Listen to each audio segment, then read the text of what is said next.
বাসার মধ্যে কুমড়ো বিচি ছিল, আমি মজার ছলেই কুমড়ো বিচিগুলো লাগিয়েছিলাম। ভাবলাম হয় কি না হয়, মানে বুঝতে পারিনি প্রথমে। এমনিতেই দুষ্টামির ছলে লাগিয়েছি, ভাবলাম আমার হাতে কি আর কুমড়ো গাছ হবে, আর তাও এত একটা ছোট জায়গায়, তারপর ছোট একটা পাত্রে। আমি প্রথমে বিশ্বাসই করতে পারিনি যে চারাগুলো উঠবে। তো এই প্রথমবার চেষ্টা করলাম যে দেখি আমার হাতে কোনো কিছু উঠে কিনা। তো এই কুমড়ার বিচিগুলো আমি লাগিয়েছিলাম, তখন সেই শুরু থেকে ভিডিও করে রেখেছি, দেইনি আপনাদেরকে। তো যতগুলো বিচি লাগিয়েছিলাম সবগুলোই উঠেছে আলহামদুলিল্লাহ, আল্লাহর রহমতে খুব সুন্দর করে উঠেছে। আসলে আল্লাহ চাইলে কি না করতে পারে, এগুলো কি বান্দার সম্ভব? বান্দার হাতে কোনো কিছুই সম্ভব না।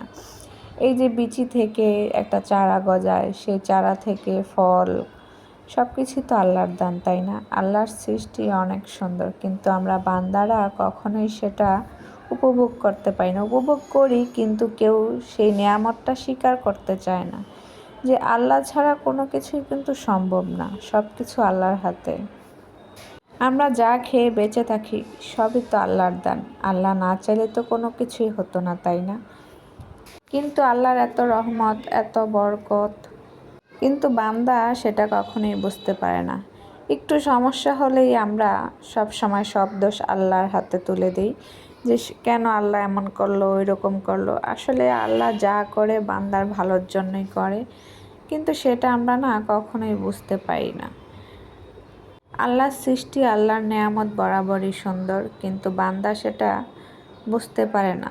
তারা দুনিয়ার আমেজ নিয়ে ব্যস্ত, আল্লাহর দান স্বীকারই করতে চায় না। কিছু মানুষ আছে, তারা এমনভাবে জীবনযাপন করে, মনে হয় যেন তাদের হাতেই সব, আল্লাহর হাতে কোনো কিছুই নেই।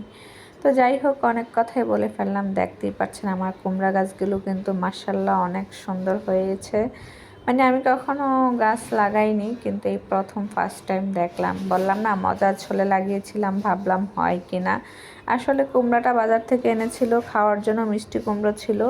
তো ওই কুমড়ার বিচিগুলোই শুকিয়ে রেখেছিলাম, কিন্তু তারপর দেখলাম যে, ভাবলাম যে আমি একটু দেখি হয় কি না আমার হাতে। তো মজার ছলেই লাগিয়েছিলাম, কিন্তু এত সুন্দর করে যে হবে সেটা বুঝতে পারিনি। সবই আল্লাহর নেয়ামত। আল্লাহর নেয়ামতকে যারা অস্বীকার করে তারা কখনোই মুসলিম হতে পারে না। কিছু মুসলিম আছে, তারা অমুসলিমের মতো চলাফেরা করে, তাদের কি অবস্থা হবে তারা নিজেরাও কল্পনা করতে পারে না। মানে আমাদের দুনিয়াটা এতটাই আপডেট হয়েছে এখন, মানে আল্লাহকে ভুলে গিয়ে মানুষ দুনিয়ার আনন্দ নিয়েই মেতে আছে। আল্লাহর সৃষ্টি, আল্লাহর রহমত কোনো কিছুই স্বীকার করতে চায় না। তো যাই হোক, অনেক কথাই বলে ফেললাম।